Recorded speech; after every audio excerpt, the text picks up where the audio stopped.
안녕하세요. DJ 라니입니다. 오늘의 사연 시작해 보겠습니다. 세상엔 말로 설명할 수 없는 기적들이 있죠. 오랜 시간이 지나도 잊히지 않는 그리움, 아무리 애써도 사라지지 않는 슬픔 속에서도 누군간 그 기적을 간절히 믿고 살아갑니다. 오늘 저는 너무나 간절한 바람과 그 끝에서 마주한 기적, 그리고 그 기적 뒤에 알게 된 꿈에도 예상치 못한 진실에 대한 이야기를 들려드리려고 해요. 지금부터 시작하겠습니다. 어릴 적 저희 부모님은 두 분 다 장사를 하셨어요.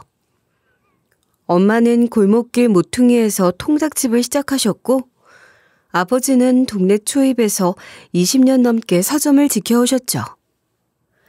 두 분 다 가방끈은 짧았지만 사람을 기가 막히게 보는 눈이 있었고 셈이 빠르고 손도 야무지셨어요. 장사집 애들은 좀 다른 거 아세요? 저 역시 그랬죠. 그런 분들 밑에서 자라다 보니 저도 자연스레 돈 계산이 빠르고 유통 흐름에 익숙해졌고 초등학교 저학년 때부터는 부모님 가게에서 심부름은 물론 계산대도 종종 맡았어요. 어릴 적부터 수금봉투 챙기고 닭다리 몇 마리 남았는지 세고 장부 숫자 맞춰보는 게 저한텐 재미난 놀이처럼 느껴졌죠. 엄마, 오늘 통닭 몇 마리 팔았어요? 어제보다 많지? 네가 계산해봐. 냉장고에 몇 마리 남았는지 보고 장부에 쓴 숫자랑 맞춰봐. 그러면 오늘은 20마리 팔았네? 어제보다 4마리 더 팔았어? 맞네, 맞아. 우리 딸 눈썰미도 좋고 셈도 빠르다. 장사집 딸내미 티가 나네. 그때부터였어요. 남들보다 돈 흐름이 보이고 뭐가 돈 되는 일인지 촉이 빠르게 따라오더라고요. 남들 말로는 장사머리라고들 하는데 타고난 건지 길러진 건진 저도 잘 모르겠어요. 그냥 몸에 배어 있었던 것 같아요. 그래서 고등학교도 일반 인문계가 아닌 상업고등학교로 진학했죠. 남들처럼 대학을 목표로 하기보다는 가능한 한 빨리 실무 배우고 돈을 벌고 싶었거든요. 자신도 있었고요. 학교에서도 실무형 과목들 위주로 공부하면서 숫자 보는 감각이나 회계 흐름, 유통구조 이런 걸 배우는 게 저한텐 너무 재미있었어요. 고등학교를 졸업하고 나서는 한 중소기업에 격리로 입사했어요. 처음엔 거래처에 전화 한 통 하는 것도 손이 덜덜 떨리고 긴장도 심했죠. 그런데 이상하게도 숫자 관련된 일은 금방 익숙해졌어요. 몇 달 지나니 누구보다 빨리 매입 매출 구조를 익히게 됐고 입사 3개월 만에 계산서 발행부터 세금 신고까지 혼자 처리하게 됐어요. 하루는 입고 수량이 맞지 않아 전체 재고를 다시 뒤집어야 했는데 제가 직접 입출고표 일일이 대조하면서 문제를 찾아냈던 적도 있었죠. 영숙 씨 눈썰미가 그냥 보통이 아니다. 이 정도면 웬만한 과장보다 낫겠는데? 대머리 이 과장보다 훨씬 나은데? 에이, 부장님도 무슨 그런 섭한 말씀을. 근데 진짜 그렇긴 해요. 감사합니다.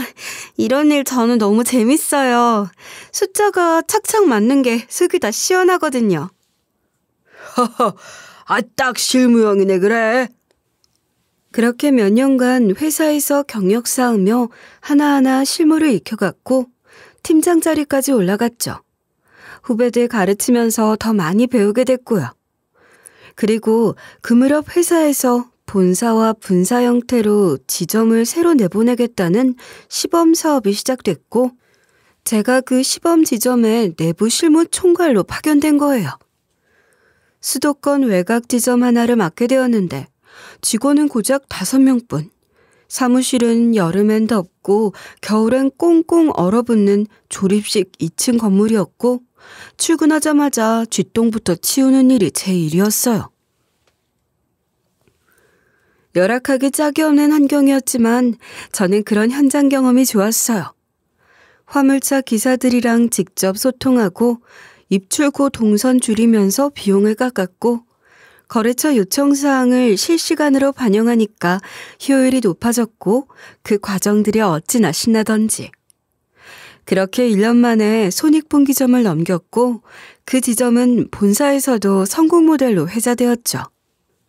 그리고 저는 그 타이밍에 회사를 그만두고 독립을 결심했어요. 모두들 잘 말렸어요. 아직은 때가 아니라고. 혼자 하기엔 위험 부담이 크다고.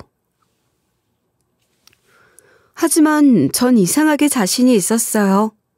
그동안 쌓은 경험도 있었고 믿고 따르던 화물기사, 직원 몇, 거래처 직원 1명도 저와 함께 하겠다고 나섰거든요. 저는 그렇게 신설법인을 세웠고 그게 지금 제가 대표로 있는 회사의 시작이었어요. 사실 초창기에는 뭐 하나 쉽지 않았어요. 거래처 계약서도 제가 직접 쓰고 사무실 바닥 쓸고 급하면 트럭 기사 일도 제가 했어요. 명절이면 직원들 월급 대신 쌀 포대랑 휴지 사서 생계 챙겨줬고요. 미안하지만 이번 달에 월급이 열흘 정도 늦을 수 있어요. 너무 미안해요. 대신 쌀이랑 생필품 미리 챙겨뒀어요.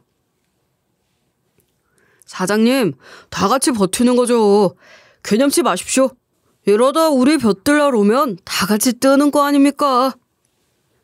그렇게 하나하나 처음부터 쌓아 올린 결과 지금은 꽤 단단한 중소기업으로 자리 잡았어요. 직원도 30명이 넘고 거래처도 전국에 퍼져 있고요. 현장도 본사도 체계가 잡혔고 예전처럼 제가 뛰어다닐 필요는 없지만 여전히 중요한 계약은 제가 직접 챙기고 있어요. 장사꾼 DNA인 아마 죽을 때까지 못 버릴 것 같네요. 어느 정도 자리를 잡아갈 때쯤 만나게 된 남편은 제 고등학교 동창이었어요. 고등학교 땐 딱히 말 섞을 일도 없었는데 졸업한 지 한참 만에 동창회에서 다시 만나게 됐죠. 남편은 어릴 적 그 순진하고 조용하던 인상 그대로였고 참 편안한 사람이었어요. 동창회 끝나고 둘이서 따로 맥주 한잔 했는데 그때부터 자주 연락하게 됐고 몇 달 지나서 자연스럽게 연애가 시작됐어요. 근데 너 진짜 하나도 안 변했다. 고등학교 때도 말수 적었잖아. 넌 그때도 일 잘하고 눈썰미 좋다는 소문 많았어. 난 그냥 조용히 보기만 했지. 보기만 했어? 왜 말을 안 걸었어? 너무 잘 나가 보여서 가까이 가기 어려웠거든. 그런 식으로 요즘 말로 하면 좀 오글거리게 시작된 연애였지만 몇 년을 만나며 서로에 대한 믿음이 단단해졌고 결국 결혼까지 했죠. 결혼하고도 한참 지나서 어렵게 딸을 얻었는데 우리 딸은 남편을 쏙 빼닮았었죠. 어릴 적 별명이 소눈이었던 남편을 닮아 정말 동그랗고 큰 눈을 가진 아이였고 웃을 때면 온 세상이 환해지는 느낌이 들었어요. 딸이 태어나고 나서부턴 저의 모든 우선순위가 아이가 되었어요. 회사도 어느 정도 안정을 찾은 상태였기에 직원들에게 실무를 맡기고 저는 육아에 집중했죠. 하루하루가 너무 소중했고 딸은 제 전부였습니다. 아이 젖병 삶고 이유식 만들고 옹알이 받아주며 지내다 보면 하루가 어떻게 가는 줄도 몰랐죠. 딸이 제 손가락을 잡고 웃을 때면 아, 이게 진짜 인생이구나. 장사이득보다 더 큰 복이구나 싶었어요. 그런데 그런 딸이 5살이 되던 해 여름, 제 인생 전체를 뒤흔든 일이 일어나고 말았습니다. 그날은 제가 회사 회계감사 일정 때문에 외부 미팅을 다녀오던 날이었고 남편은 평소처럼 딸과 시간을 보내겠다며 근처 유원지에 다녀오겠다고 했어요. 오늘은 좀 늦을 것 같아. 회계법인 쪽에서 몇 군데 짚고 넘어가야 할 게 있어서. 괜찮아. 하은이 데리고 물놀이라도 다녀올게. 근처 유원지 새로 생겼다더라. 그네 많은 데로 가. 너무 덥다. 물놀이도 얕은 데로만 가고. 진짜 제발 딴 데 눈 팔지 말고 애만 봐. 알았지? 그렇게 나선 두 사람은 집을 나설 때까지만 해도 평소처럼 웃고 있었어요. 저는 딸이 좋아하는 토끼 머리핀에 꽂아주며 말했죠. 하나, 오늘 아빠랑 신나게 놀고 엄마한테 얼마나 재밌었나 들려줘야 돼. 아빠랑 물총놀이 할 거야. 져도 혼내지 마. 딸아이의 웃음소리를 뒤로하고 저는 회사로 향했고 바쁜 하루를 보내느라 핸드폰을 제대로 들여다볼 틈도 없이 미팅에 매달리고 있었어요. 그러다 오후 3시 무렵 부재중 전화 여러 통과 함께 남편에게서 다급한 전화가 걸려왔습니다. 수화기 넘어 들려온 남편 목소린 이미 온전한 정신이 아니었어요. 여보, 하은이가 안 보여. 눈 돌릴 사이에 없어졌어. 뭐라고? 지금 뭐라는 거야? 유언지라며. 어디야 지금? 잠깐 아이스크림 사려고. 진짜 잠깐이었어. 근데 없어졌어. 아무리 돌아봐도 안 보여. 어떡해. 그 순간 말 그대로 심장이 멎는 줄 알았습니다. 그 후로 제가 할 수 있었던 건 딱 하나뿐이었어요. 모든 걸 내려놓고 딸을 찾는 거였죠. 그날 바로 경찰에 실종 신고를 했고 근처 CCTV부터 탐문까지 동원할 수 있는 모든 수단을 써가며 수색을 시작했어요. 하지만 유원지 근처는 사각지대가 많았고 마침 사람이 붐비는 시즌이라 단서조차 명확하게 남지 않았어요. 흥신소에 연락하고 방송국 실종 아동 프로그램에 사연을 보냈고 전단지 수천 장을 복사해 근처 초등학교, 아파트, 전철역, 심지어 고속도로 휴게소까지 붙이고 다니며 할 수 있는 모든 일을 했습니다. 부탁드릴게요. 제발 이것만 좀 붙여주세요. 혹시라도 누가 봤을 수도 있으니까요. 네, 여기 앞 유리창에 잘 보이게 붙여드릴게요. 꼭 찾으세요. 시간이 지나면서 수색 범위는 전국으로 넓어졌고 저는 하루에 2-3시간씩 자면서 전국을 돌아다녔어요. 누가 무슨 제보만 해도 무조건 달려갔죠. 남편은 그때부터 완전히 무너졌어요. 죄책감이 하루가 다르게 남편을 갉아먹고 있었습니다. 딸을 잃어버렸다는 사실이 남편을 무너뜨리고 있었던 거예요. 식음을 전폐했고 말수가 급격히 줄었고 밤마다 중얼거리며 혼잣말을 하기 시작했어요. 내가 왜 그랬을까? 왜 그때 눈을 뗐을까? 이 등신. 남편은 점점 자기 자신을 놓아버렸어요. 밤마다 소주 2병은 기본이었고 집 구석구석에 진통제와 술병을 굴러다녔어요. 잠을 제대로 자지도 못한 채 술에 의지하며 비몽사몽하던 남편은 어느 날부터 환영까지 보기 시작하더군요. 어젯밤에 봤어. 하은이가 창밖에서 날 봤어. 분명히 눈 마주쳤어. 여보, 그런 소리 그만해. 정신과 다시 가보자. 너무 또렷했어. 헛것이 아니야. 진짜야. 우리 딸이야. 저기 있잖아. 거기 서 있었어. 여보, 저기야. 저기 우리 하은이잖아. 하은아. 정신과 상담을 받게 했지만 효과는 없었고 남편은 점점 세상으로부터 멀어졌어요. 괴로움은 죄책감이 되었고 죄책은 병이 되었고 남편은 그 병에 완전히 삼켜져 가고 있었죠. 저는 그 무너져가는 모습을 옆에서 지켜보며 안타깝고 마음 아픈 동시에 솔직히 속으로 이런 생각도 했어요. 그래, 당신 탓이야.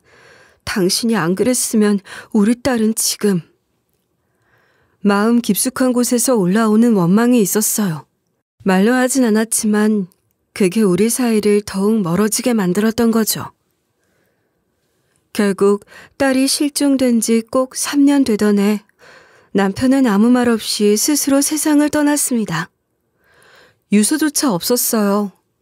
싸늘하게 식은 남편의 옆엔 딸이 어릴 적 신던 운동화 한 짝이 놓여있을 뿐이었죠. 저는 그 순간 그냥 무너졌어요. 그대로 주저앉아서 한참을 울지도 못하고 앉아만 있었어요. 모든 게 멈춘 느낌이었어요. 딸을 잃고 남편까지 떠나보내고 나니 진짜로 숨만 쉬고 있었지 사는 것 같진 않았어요. 그날 이후로 저는 한동안 말을 잃었고 몇 달을 조용히 침묵 속에서만 버텼습니다. 하지만 그렇다고 모든 걸 내려놓을 순 없었어요. 저는 혼자의 몸이 아니었으니까요. 회사는 계속 굴러가야 했고 직원들 월급날은 다가왔고 현장에선 매일같이 일들이 터졌죠.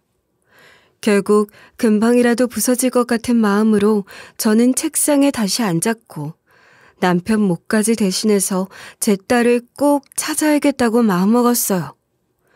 아이가 어디선가 살아있을 거란 믿음 하나로 매일 아침 눈을 떴고 매일 밤 기도를 하며 버텼죠.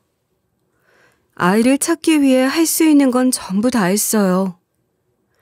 사설 탐정, 방송 제보, 실종 아동 신고센터, 전국 아동 유전자 데이터베이스 등록까지 안 해본 게 없었어요.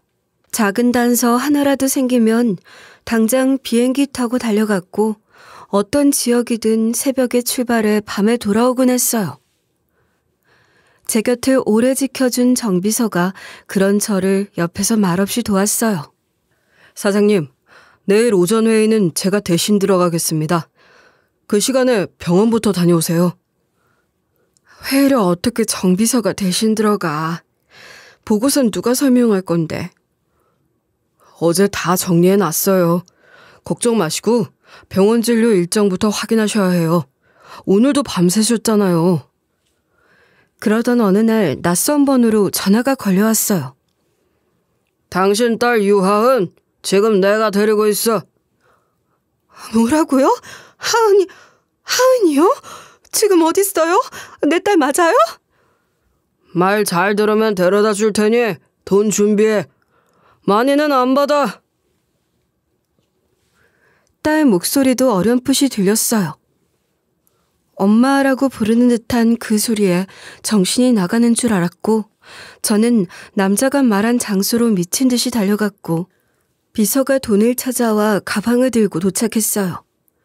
남자는 요구한 대로 행동하라고 했고 저는 단 하나, 딸만 찾으면 뭐든 할 수 있을 것 같았어요. 하지만 결국 그곳엔 딸은 없었습니다. 남자는 돈을 노린 사기꾼이었고 경찰에 신고한 후 체포되었지만 딸에 대한 정보는 하나도 갖고 있지 않더군요. 그 일뿐만이 아니었어요.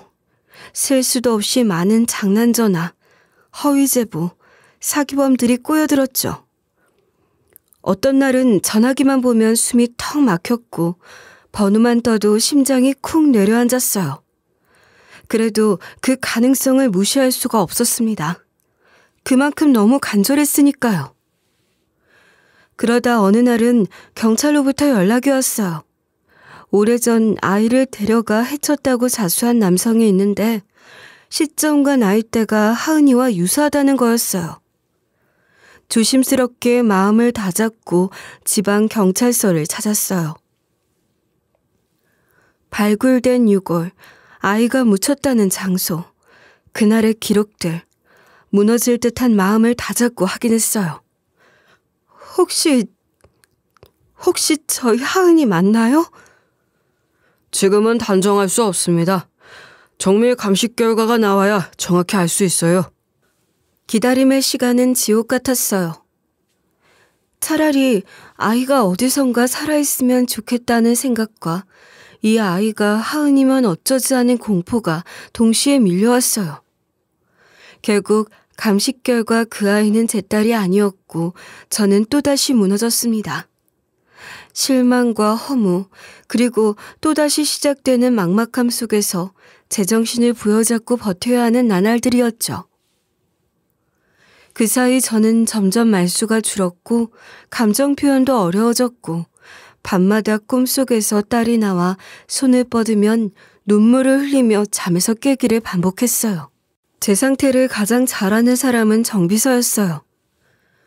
말없이 커피를 책상에 놓고 회의 중에도 제가 멍해지면 대신 설명을 이어가주고 끝나면 말없이 메모지를 건네주곤 했죠. 정비서 혹은 정과장, 저는 그를 그렇게 불렀어요. 지금은 이사직함도 달고 있지만 저한텐 여전히 정비서였고 이름보다 그 호칭이 더 익숙했거든요. 정비서는 제가 처음 회사를 차려서 독립했을 때부터 함께 해준 친구였고 말수가 적으면서도 꼼꼼하고 진중한 성격에 저는 중요한 일들을 하나둘 맡기기 시작했어요. 목소리를 높이거나 무리한 말을 하는 법이 없었고 무슨 일이 있어도 감정을 드러내지 않았죠. 그런 사람이었기에 더 믿음이 갔어요. 특히 제가 딸을 잃은 이후부터는 저의 감정 상태와 몸 상태를 누구보다 예민하게 알아차렸고 실종 관련 제보가 들어오면 무조건 먼저 확인해보고 정말 신빙성 있는 경우에만 저에게 보고하는 방식으로 정리해줬어요. 그런 시스템을 만들자고 한 것도 정비서였고요. 그 이후로는 정말 꼭 필요한 내용만 정비서가 추려줬고 덕분에 저는 매번 쓸데없는 기대를 품었다가 무너지는 일을 피할 수 있었어요. 날이 갈수록 비서의 존재는 점점 가족만큼 중요해져 갔죠. 남편도 잃고 부모님 두 분도 돌아가시고 형제라곤 해외에 살아 몇 년에 한 번 보는 오빠 하나뿐인 저에게는 정비서가 사실상 가족 같은 존재였어요. 남자와 여자이지만 성별과 무관하게 저에겐 정말 믿는 친구이자 동료였죠. 그만큼 저에 대해 잘 아는 사람이었거든요. 제가 아침에 어떤 표정이면 밤에 잠을 못 잔 건지, 보고서가 눈에 안 들어올 땐 생각이 어디로 가 있는 건지 말하지 않아도 아는 사람이었어요. 그리고 묵묵히 옆에 서서 정리해주고 기다려주고 제가 한숨을 내쉬면 물도 건네주고 어깨가 무겁다 싶을 땐 말없이 서류를 대신 들고 차 트렁크에 실어주는 그야말로 제 수족 같은 존재였죠. 그런 비서를 비롯해 많은 직원들의 도움으로 회사는 잘 굴러갔고 시간은 흐르고 흘러 딸을 잃은 지도 어느덧 20년, 제가 회사를 차려 창업한 지도 40년 가까이 되었어요. 세월이 흐른 만큼 저도 많이 쇠약해졌고 병원 신세를 지는 날도 많아졌죠. 옛날 같았으면 며칠 밤을 새우고도 회의 몇 개는 너끈히 소화했겠지만 이젠 회의 하나만 지나도 체력이 방전되는 느낌이 들더라고요. 입원했다 퇴원하고 또 통원 치료를 받으면서 문득 나도 이젠 유언장을 정리할 때가 되었다는 생각이 들더군요. 정비서, 나 이제 유언장 같은 거 좀 정리해둬야 할 때가 온 것 같네. 갑자기 왜 그런 말씀을 하세요? 갑자기라니. 나도 이제 나이가 있는데 게다가 나한테 남은 가족이 있기라나 미리 해줘야 탈이 없을 것 같아. 저는 유언장을 준비하면서도 딸에 대한 희망을 완전히 놓진 않았어요. 언젠가 딸이 살아서 내 곁에 돌아올 수 있을지도 모른다는 희망. 오랜 세월 동안 꺼지지 않고 버텨왔던 그 마음 하나로 저는 유언장 제일 앞줄에 이렇게 썼어요. 만약 내 친딸 유아은이 살아서 돌아올 경우 나의 전 재산 및 회사 지분 일체를 딸 유아은에게 상속한다. 라고요. 그건 제 마지막 기대였고 마지막 희망이자 약속이기도 했어요. 하지만 또 한편으론 혹시라도 죽기 전까지 아이를 찾지 못할 경우를 대비해야 했어요. 그래서 두 번째 조항을 정했어요. 사망 당시까지 유아은의 생존 및 신원이 확인되지 않을 경우 모든 재산은 사회에 환원한다고. 그리고 세 번째 조항엔 정비서 몫을 넣었어요. 그건 당연한 일이었어요. 제가 살아있는 동안 제 삶을 함께 책임져준 유일한 사람. 가족보다 가까운 존재에게 이 정도는 남겨줘야 한다고 생각했죠. 정비서 몫도 넣어뒀어. 정비서가 나 때문에 고생 많이 했지? 솔직히 가족보다 낫지 뭐. 대표님, 제가 뭐 바라고 한 것도 아니고. 알아요, 알아. 그래도 그게 내 마음이 편해서 그래. 유언장 작성에는 저, 정비서, 그리고 제 법률 대리인 이렇게 세 사람만 참여했어요. 변호사는 모든 내용을 정리한 후 마지막 확인을 요청했고 정비서는 묵묵히 서류를 읽고 사인을 했어요. 평소처럼 말이 없었지만 저는 그 조용한 고개 끄덕임 속에서 그 사람 마음을 다 읽을 수 있었어요. 언제나 그랬듯 말보다 행동으로 보여주는 사람이었으니까요. 그리고 그 무렵 몇 달 전부터 정비서가 자주 언급하던 한 청년이 있었어요. 도시락 사업을 준비 중인 젊은 여성인데 우리 회사 쪽 물류 기사님들에게 한 끼라도 따뜻한 식사를 정성껏 드릴 수 있으면 좋겠다는 취지로 직접 만든 도시락을 들고 다니며 협업 제안을 해온 청년이라고 하더군요. 처음엔 간단한 소개 메일로 시작했다가 이후로는 전화, 방문, 다시 편지로 계속 연락을 이어가고 있었고 회사에도 불시에 자주 얼굴을 비추고 간다고 했죠. 저와 정비서는 스케줄이 어긋나 직접 얼굴을 본 적은 없었지만 다른 직원 통해 이런저런 이야기는 들었죠. 또 그 친구가 왔다 갔다고? 네, 이번엔 기사님들 점심시간에 맞춰서 다시 들렀답니다. 조용히 도시락만 두고 가셨다고 해요. 그렇게까지 한다고? 웬만한 사람 같으면 벌써 포기했을 텐데. 요즘 젊은 사람이 끈기 하나 있구만. 그러게요. 아마 그만큼 간절한 게 있는 듯합니다. 솔직히 말해서 저는 그런 식으로 회사에 찾아오는 판매원이나 영업행위를 별로 좋아하지 않았어요. 예전부터 녹즙이나 비타민, 무슨 체험 상품을 들고 다니는 외부 업체들이 종종 들이닥치곤 했는데 저는 그걸 유난히 불편하게 느꼈거든요. 회사를 장터처럼 드나드는 느낌이 들기도 했고 제 시간을 뺏기는 것도 싫었고요. 그래서 이번에도 처음엔 그냥 흘려들었어요. 의욕은 알겠지만 우리 회사에선 그런 외부 제안 다수 받아봤고 그중 실제 협업까지 이어진 사례는 거의 없었으니까요. 그러던 어느 날 정비서가 도시락을 손에 들고 제 방에 들어왔더라고요. 그 친구가 오늘도 다녀갔어요. 이번엔 손편지랑 도시락 두고 갔는데 혹시 맛이라도 한번 보시겠습니까? 됐어. 굳이 가져올 것까진 없었는데. 직원들 몇 명은 점심으로 먹어봤는데 다들 반응이 괜찮더라고요. 조미료 맛도 거의 안 난다고 하고.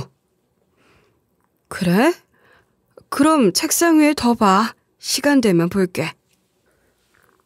처음엔 그냥 별 생각 없이 도시락을 열었고 특별할 것 없는 밥과 반찬을 먹어보는데 뭐랄까 묘하게 정이 느껴졌어요. 감칠맛이라기보단 마음에 담긴 맛이었죠. 그리고 도시락 뚜껑 안쪽에 덧붙여진 손편지를 읽었을 때 저는 잠깐 아무 말도 못하고 멍하니 앉아 있었어요. 저는 많은 분들께 따뜻한 한 끼를 드리고 싶다는 꿈을 품고 있습니다. 바쁘고 지친 하루 속에서 마음을 녹일 수 있는 식사를 드릴 수 있다면 그걸로 충분합니다. 그리 특별히 유창하진 않았지만 이걸 쓴 사람이 진심이라는 건 느껴졌어요. 그렇게 도시락과 손편지가 며칠 간격으로 2번 정도 더 왔고 저는 매번 다 먹진 않았지만 한두 숟갈은 꼭 떠봤어요. 이유는 설명하기 힘들었어요. 맛 때문인지 아니면 그 편지 때문인지 아니면 그 편지 속 마음 때문인지 모르겠지만 이상하게 그 도시락이 기다려졌던 것 같아요. 그러다 도시락과 편지가 더는 오지 않게 되었어요. 회사에서 공식적인 답변이 없으니 그 친구도 포기한 거겠죠. 그런데 그게 또 이상하게 허전한 겁니다. 로비를 지날 때마다 시선이 본능적으로 출입문 쪽으로 쏠렸고 혹시라도 다시 온 건 아닐까 마음 한쪽에서 기대하는 마음도 생겼어요. 어느 순간 그런 제 스스로가 이상하게 느껴질 정도였죠. 그러다 며칠 후 인사팀에서 정기 채용 공고를 준비하던 날이었어요. 인쇄된 공고문이 제 책상 위로 올라왔고 그걸 바라보다가 문득 말했어요. 그 도시락 만든 친구 정식 채용 공고 한번 알려줘. 지원해볼 생각 있으면 오라고 해봐. 네? 그 친구 연락처 아는 직원이 있다며 공고 한 장 전달하라고. 직접 지원하든 말든 본인 판단이겠지만. 아, 네. 그럼 전달하겠습니다. 연락해 보겠습니다. 아마 깜짝 놀라겠네요. 아무것도 아닌 듯 그냥 채용 프로세스 중 하나처럼 행동했지만 어쩐지 제 마음 깊은 곳에선 그 도시락 안에 누군가가 자꾸 걸렸던 것 같아요. 그리고 얼마 뒤 가을 신입 공채 시즌이 막 시작되던 무렵이었습니다. 저는 인사팀에서 면접 일정표를 체크해오자 단순히 형식적인 보고겠거니 하고 넘기려 했는데 담당자가 조심스레 말을 꺼내는 거예요. 대표님, 죄송합니다만 이번 면접자 명단 중에 꼭 한번 직접 봐주셨으면 하는 분이 계십니다. 왜요? 특별한 이력이라도 있나요? 그게 잃어버리신 따님의 예상 몽타주와 너무 많이 닮은 지원자가 있어서요. 사진을 보시면 놀라실 수도 있습니다. 그 말을 듣고도 저는 처음엔 애써 냉정하려 했어요. 괜한 기대에 마음 흔들리고 싶지 않았으니까요. 실종된 지 벌써 한참이 된 딸아이를 이제 와서 닮은 사람 하나 봤다고 흔들리면 안 된다고 스스로를 다잡았죠. 그런데 전달받은 이력서 상단의 사진을 보는 순간 제 손이 덜덜 떨리기 시작했어요. 프린트된 종이를 들고 있는 손끝이 까닭없이 저릿저릿했고 숨이 막히는 듯 가슴께가 뻐근해졌습니다. 사진 속 지원자는 5살 무렵 딸의 얼굴을 그대로 빼닮은 아이였어요. 아니, 이제는 더 이상 아이가 아니었지만 그 눈매, 그 입꼬리, 콧등의 윤곽, 하나같이 제 머릿속에 생생히 남아있는 하은이의 모습과 너무나 닮아 있었어요. 게다가 제가 전문기관을 통해 의뢰했던 실종아동 성장후 예상 몽타주와도 소름 끼치게 닮아 있었죠. 이 친구 이름이 뭐라고요? 유하연입니다. 하연. 거기다 우리 딸 이름은 유하은. 너무 비슷했어요. 심지어 출생 연도까지 일치했죠. 생일만 조금 달랐을 뿐이었어요. 저는 바로 정비서를 호출했습니다. 정비서, 혹시 이 사람 본 적 있어? 잠깐만요. 이 사진 도시락 놓고 간 그 친구인데요? 그제야 정신이 번쩍 들었어요. 몇 달 전부터 정비서가 언급하던 우리 회사 기사님들께 도시락을 드리고 싶다며 자꾸 회사에 찾아오던 바로 그 친구였답니다. 그 친구가 회사에 다녀갔던 건 맞지만 저는 바쁜 일정을 이유로 얼굴을 한 번도 본 적이 없었어요. 그저 도시락을 가져다 놓고 간 정성, 그리고 손편지에 담긴 진심이 유난히 마음에 남아있을 뿐이었죠. 그리고 그 도시락 안에 깃든 뭔가 알 수 없는 먹먹함 때문에 저는 그 아이의 이름조차 기억하지 못한 채 마음 한구석에 오래 남아있었던 거고요. 그제야 뭔가 아기가 맞아떨어지는 듯한 느낌에 전율까지 일더군요. 저는 당장 그 지원자를 개별 면담으로 부르도록 했어요. 그리고 회의실에 마주 앉은 순간 눈을 뗄 수가 없었어요. 정말 그 아이 눈 안에 우리 딸 하은이가 있었거든요. 실례가 안 된다면 혹시 부모님에 대해 여쭤봐도 될까요? 저는 5살 즈음부터 고아원에서 자랐습니다. 입양은 안 됐고요. 계속 시설에서 지냈어요. 그 말을 듣는 순간 제 온몸에 전기가 흐르듯 번쩍했습니다. 너무 놀란 목이 메었고 마음이 덜컥 내려앉았어요. 저는 겨우겨우 침을 꿀꺽 삼키고 다시 물었죠. 그럼 고아원에 가기 전 혹시 기억나는 장면 같은 게 있나요? 아주 어릴 때라도요. 너무 어릴 때라 잘은 모르겠는데요. 기억나는 장면은 없지만 냄새는 기억나요. 통닭 냄새요. 왜 치킨 말고 통닭 아시죠? 옛날 통닭 냄새요. 그 냄새만 맡으면 이상하게 뭔가 집 같고 따뜻한 느낌이 들어요. 그래서 가끔 혼자 생각하곤 했어요. 혹시 우리 엄마 아빠가 통닭집 하셨던 거 아닐까 하고요. 그 순간 저는 숨이 멎는 줄 알았습니다. 왜 제가 말했었죠? 저희 엄마가 저 어릴 때 통닭집 하셨단 얘기요. 제가 크고 나선 가게는 그만두셨지만 하은이 어릴 때까지 집에서 종종 통닭을 튀겨주셨거든요. 엄마가 늘 옛날 방식 그대로 닭을 튀겨주셨고 제 딸 하은이는 그걸 정말 좋아했어요. 아직도 기억나요. 통닭 냄새 풍기면 그 아이가 맨발로 뛰어나와 할머니 오늘 닭이야? 하고 묻던 그 모습이. 나무젓가락에 꽂아서 나오는 옛날 통닭? 맞아요. 그런 통닭 요즘 보기 어렵잖아요. 그런데 아마 저 어릴 땐 그걸 자주 먹었나 봐요. 그 냄새만은 어쩐지 아주 뚜렷이 기억이 나거든요. 저는 울컥해서 말을 잇지 못했어요. 눈물이 고였고 손이 덜덜 떨렸고 가슴이 아프도록 뭉쳐왔어요. 더 이상 망설일 수가 없었습니다. 저는 그 친구에게 제 사정을 설명하고 유전자 검사를 제안했어요. 지원자는 처음엔 놀라 눈을 동그랗게 떴지만 이내 고개를 끄덕이며 흔쾌히 동의해 주었어요. 그리고 며칠 후 병원에서 유전자 검사 결과가 도착했습니다. 저는 봉투를 열기 전 심호흡을 3번이나 했어요. 그리고 봉투를 열자마자 손이 저도 모르게 떨렸어요. 모녀 관계 99.99999% 일치. 그 문장을 보는 순간 저는 주저앉듯 자리에 털썩 앉았어요. 그리고 눈물이 왈칵 쏟아졌어요.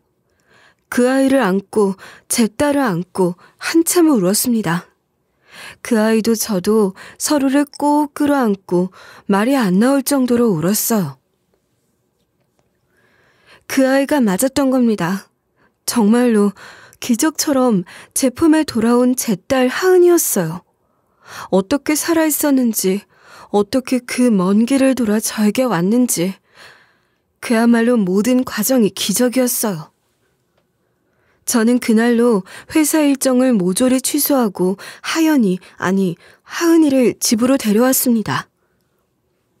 마음속 깊숙이 되뇌었죠. 지금껏 해주지 못한 것들 이제라도 다 해줘야지. 다 해줄 거야. 몇 번의 생일도 아니고 몇십 번의 생일. 축하해주지 못했던 모든 순간에 다시 살아나야 했습니다. 딸이 어릴 적 좋아하던 아이스크림도 잔뜩 사주고 백화점에 데려가 옷도 사입히고 예쁜 구두와 가방도 하나씩 골라주고 학교와 문방구에서 샀을 법한 펜시 문구류까지 전부 채워줬죠. 그리고 할머니, 할아버지와 제 아빠가 함께 묻힌 선산에도 데려가 정식으로 인사를 시켰습니다. 이제야 데리고 왔어요. 우리 하은이 찾았어요. 정말 찾았어요. 보세요. 하은이는 해맑은 얼굴로 제 손을 꼭 잡고 절 따라왔고 그 눈빛에는 저를 향한 애틋함이 가득 담겨 있었습니다. 그렇게 하루하루가 정말 꿈 같았어요. 그런데 몇 주가 지나면서 저는 점점 설명하기 힘든 묘한 위화감을 느끼기 시작했습니다. 하연이가 무심코한 행동 하나하나가 어쩐지 제가 알던 하은이와는 달랐어요. 이를테면 우리 하은이는 어릴 적부터 왼손잡이였습니다. 젓가락질도 글씨 쓰는 것도 모두 왼손이었고 저는 그걸 일부러 고치게 한 적이 없죠. 왼손이 뭐 어때서요? 그런데 지금의 하연이는 너무나도 자연스럽게 오른손만 사용하고 있는 거예요. 하루는 식탁에 나란히 앉아 나무를 묻히고 있었는데 하연이가 오른손으로 재료를 다듬는 모습이 낯설게 느껴져서 조심스레 물었습니다. 하은아, 혹시 어릴 땐 왼손잡이 아니었니? 왼손이요? 아, 맞아요. 어릴 땐 왼손잡이였는데 저희 고아원 원장님이 무지 무서우셨거든요. 왼손 쓰면 늘 혼나서 강제로 오른손으로 바꾸게 됐어요. 그럼 지금은 불편하진 않니? 익숙해졌나 보구나. 네, 이제는 오른손이 더 편해요. 가끔 왼손으로 뭘 하려고 해도 괜히 어색해요. 그 일은 그렇게 이해하고 넘어갔지만 이상한 점은 더 있었습니다. 어릴 적 우리 하은이 목 뒤에는 진한 점이 하나 있었거든요. 평소엔 머리카락에 가려 보이지 않지만 머리를 묶거나 옷깃이 내려가면 드러나는 위치였죠. 아주 큰 점은 아니었지만 저는 그걸 정확히 기억하고 있었습니다. 그러던 어느 날 하연이가 머리를 높이 묶었을 때 그 자리에 점이 보이지 않는 거예요. 설마 그게 없어졌다고? 아니야. 세월이 오래 지나서 내 기억이 잘못된 걸지도 몰라. 하지만 그날 밤 저는 혼자 한참을 뒤척였습니다. 자다가 벌떡 일어나 옛 앨범을 들춰보기도 했고 그 점이 찍힌 사진을 찾으려 몇백 장의 사진을 하나하나 확인하기도 했습니다. 그리고 사진 한 장을 찾았고 거기에 있는 점도 확인했죠. 네, 분명 점은 있었습니다. 제 기억은 틀리지 않았어요. 그리고 또 한 번의 결정적인 순간은 정말 예상치 못한 순간에 찾아왔습니다. 마트에서 장을 보고 돌아오던 길이었어요. 장바구니를 들고 걸어오고 있었는데 갑자기 하연이가 고양이 울음소리를 듣자 쪼르르 달려갔죠. 작은 길고양이 한 마리가 골목 틈에서 고개를 빼꼼 내밀고 있었고 하연이는 눈을 반짝이더라고요. 엄마, 저 고양이 너무 귀엽죠? 저 사실 고양이 키운 적 있어요.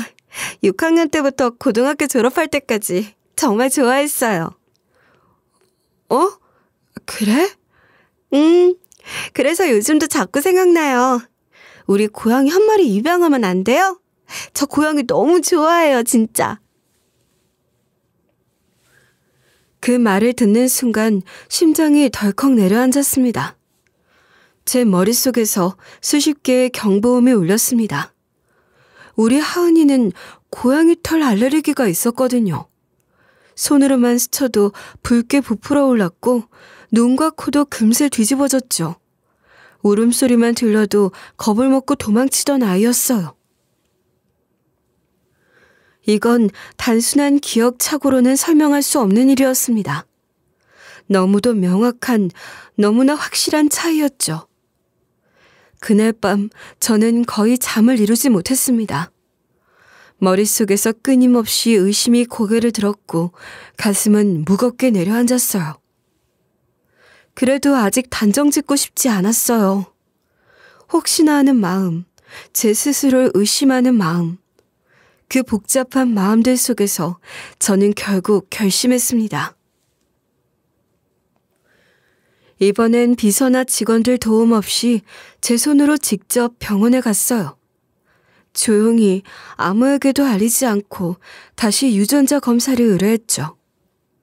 그리고 검사 결과가 나오기까지의 일주일은 지옥 같았습니다.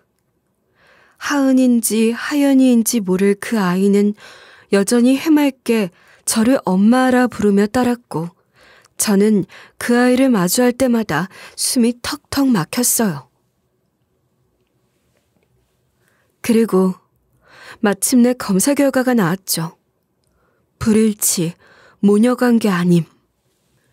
단 한 줄, 그 말 한 줄이 저를 무너뜨렸습니다. 온몸의 피가 싸늘하게 식는 것 같더군요. 네, 그 아이는 제 딸이 아니었습니다. 그럼 도대체 저 아이는 누군지, 왜 그런 짓을 꾸민 건지. 머리가 복잡해 저는 앉은 자리에서 한참을 일어나지 못했습니다. 손에 쥔 결과지 위로 눈물이 뚝뚝 떨어졌고 세상이 조용해진 듯 아무 소리도 들리지 않았어요. 제가 믿었던 그 모든 순간들, 함께 웃었던 그 며칠, 그 전부가 도대체 무엇이었던 걸까요? 그 아이가 제 딸이 아니란 사실을 받아들이는 것도 참담했지만 더 끔찍한 건 그 모든 일이 철저히 계획된 사기였단 점이었어요. 그리고 저는 그 사기의 중심에 제가 수십 년을 걸쳐 곁에 두고 믿어온 정비서가 있다는 걸 점점 확신하게 됐죠.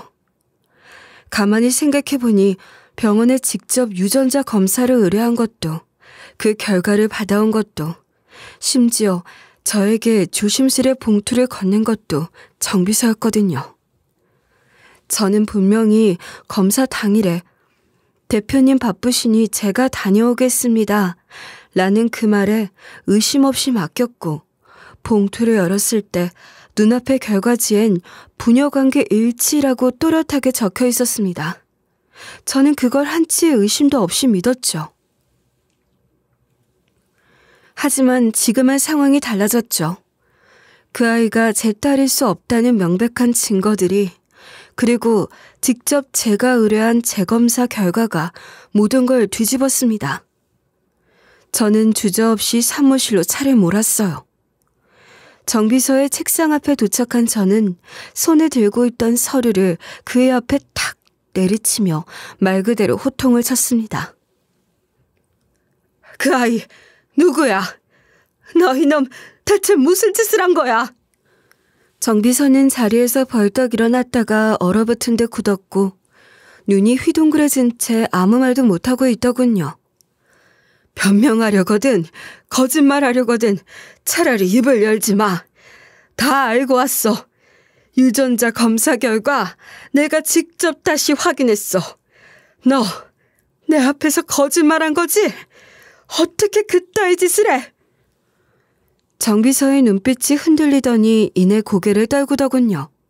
손이 부들부들 떨리고 있었고 입술은 바짝 말라 있었죠.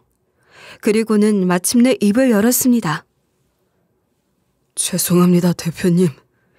그 아이는 실은 제 아내가 데려온 아이입니다.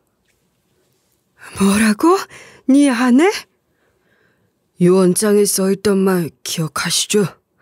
딸을 찾으면 전 재산을 넘긴다는 그 말. 제 아내는 그걸 받아들이지 못했습니다. 제가 30년 가까이 대표님 곁에서 일했는데 그 모든 걸 사회에 환원한다는 게 너무 억울하다고 했습니다. 분통이 터진다고도 했고요. 그래서 네 아내가 뭐 딸을 꾸며서 데려오자고 했단 말이야? 네, 딸을 찾으면 넘겨준다며 그럼 우리가 딸을 만들어주면 되잖아. 그 말에 말도 안 된다고 처음엔 저도 반대했습니다. 말렸습니다. 그런데 어느 날 정말 하은이를 빼닮은 아이를 데려왔습니다. 그리고 그때부터 돌이킬 수 없었습니다. 그래서 그 아이한테 연기를 시킨 거야? 예, 제 아내가 전부 교육시켰습니다. 말투부터 좋아하는 음식, 습관, 어릴 적 이야기까지 다 외우게 했습니다. 그 아이는 정말 열심히 외웠습니다. 그 아이 탓은 아닙니다. 저희가 시킨 거니까요.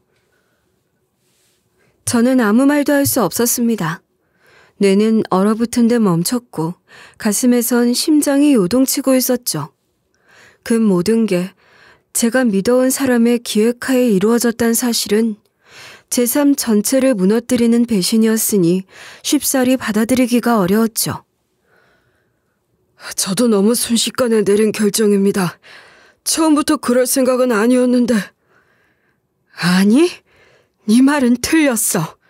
도시락 배달해 왔다며 계속 나한테 그 아이 존재를 주입시켰지. 최소 몇 달을 준비하고 작업을 한 거야. 그런데 뭐?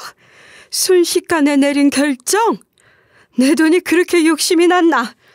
그 아이가 살아있을 거란 희망 하나로 겨우 숨쉬며 살아온 나한테 감히 내 딸을 가짜로 만들어서 데려와?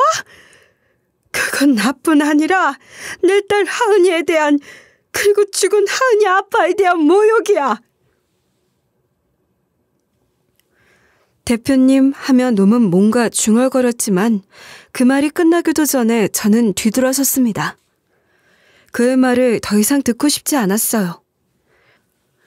가족만큼 믿었던 사람의 입에서 꺼내는 말 하나하나가 제 심장을 찢어놓는 것 같았고 그 공간에 더 머물렀다간 눈물이 나올까 곧장 그곳에 빠져나왔죠.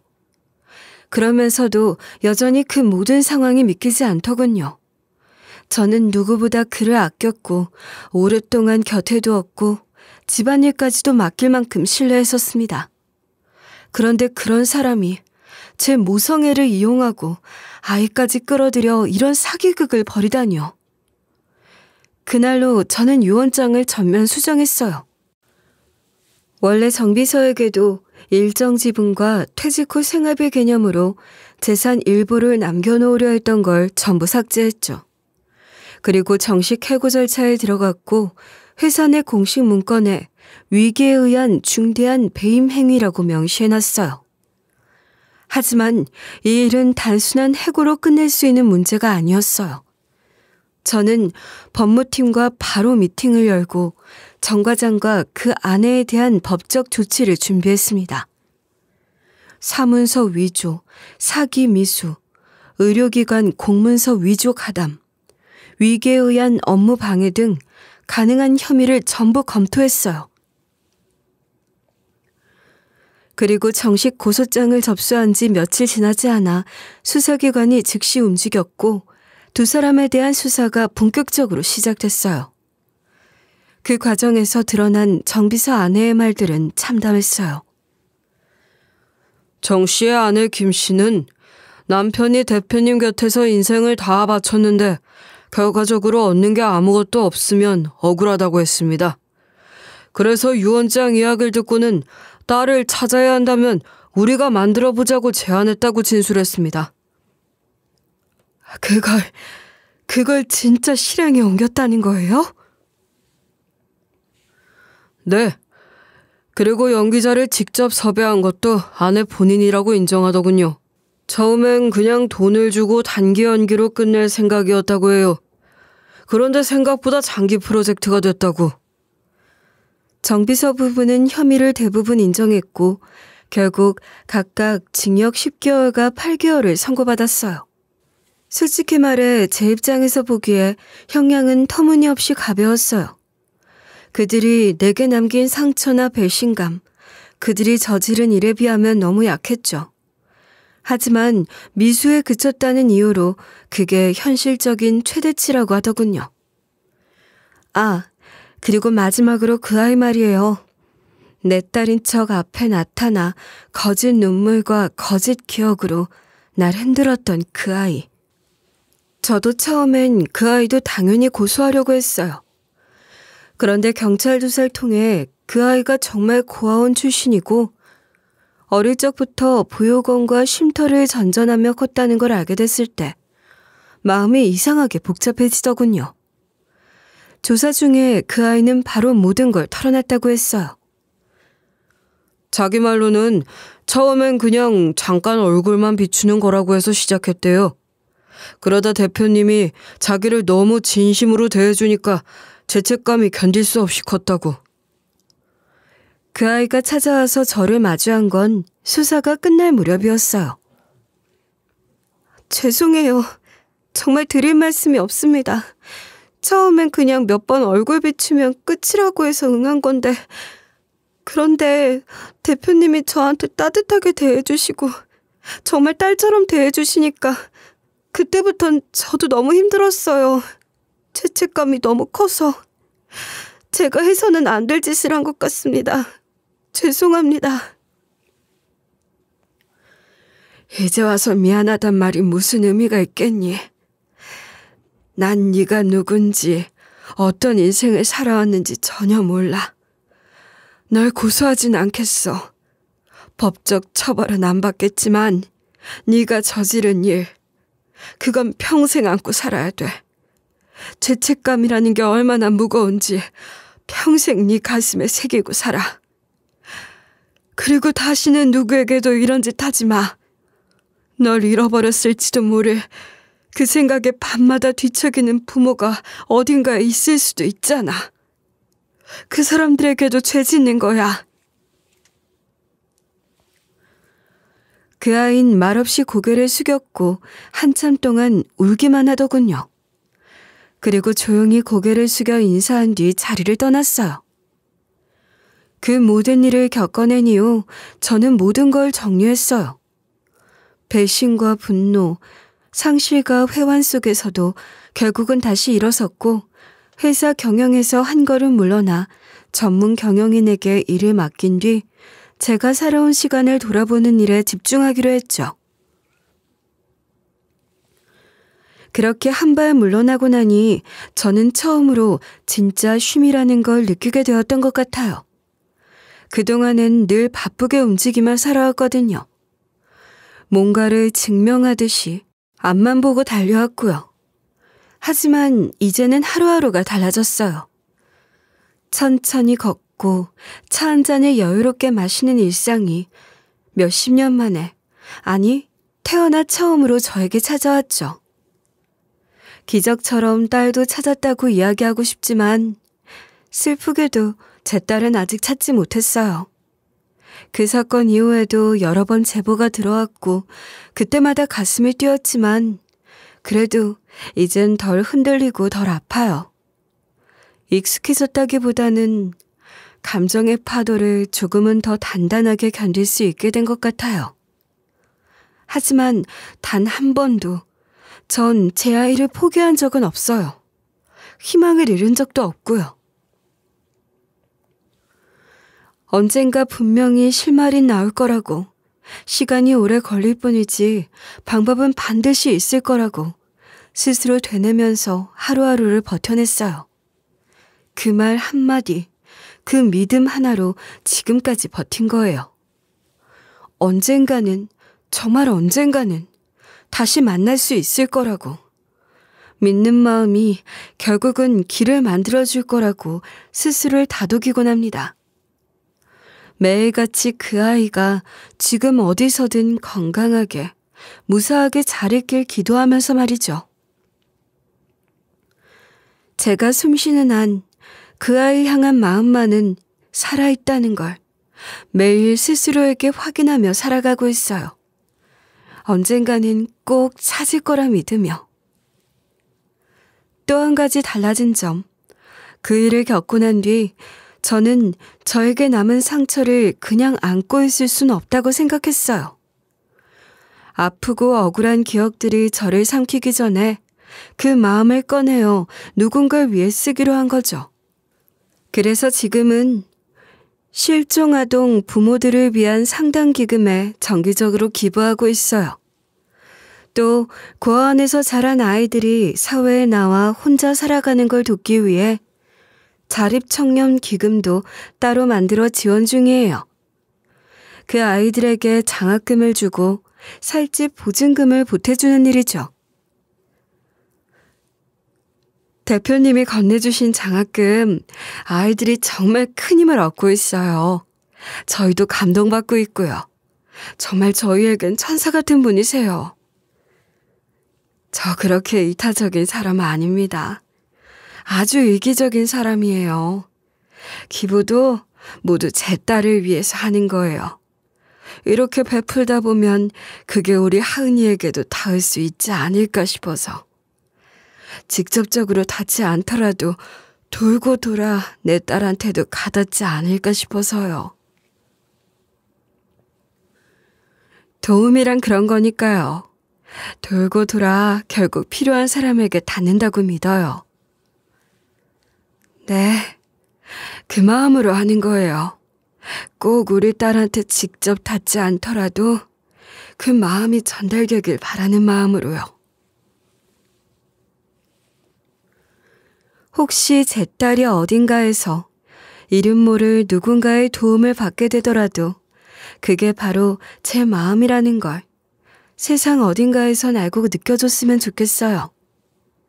제 도움이 직접 제 딸에게 닿지 않는다 해도 제 기도 같은 마음이 돌고 돌아 우리 딸에게 다 딸이 행복하게 건강하게 커지고 있다면 더는 바랄 게 없을 것 같아요. 이제 저는 매일매일을 기도하는 마음으로 살아가고 있어요. 언젠가, 정말 언젠간 제 딸을 마주보며 다시 하은아 라고 부를 수 있는 날이 오기를. 그 아이가 여전히 살아있고 잘 자라주었기를 간절히 바라는 그 마음 하나로 저는 오늘도 묵묵히 살아가고 있습니다. 사람은 참 신기한 존재입니다. 무너질 것 같은 슬픔 속에서도 살아남고 아물 수 없을 것 같던 상처를 결국은 보듬고 살아가잖아요. 사람을 속이고 이용하려는 이들이 사라지지 않는 세상이라 해도 그보다 더 강한 건 여전히 믿고 기다리는 사람들의 마음이라고 저는 믿어요. 그런 마음들이 모이고 모이면 언젠가는 진짜 기적도 현실이 될 수 있으니까요. 저에게도 여러분에게도 그런 기적이 꼭 일어날 수 있기를 바라며 부디 여러분께선 사랑하는 사람과의 인연을 절대 놓지 말고 꼭 지켜내시길 기도하며 이만 줄이겠습니다. 들어주셔서 고맙습니다.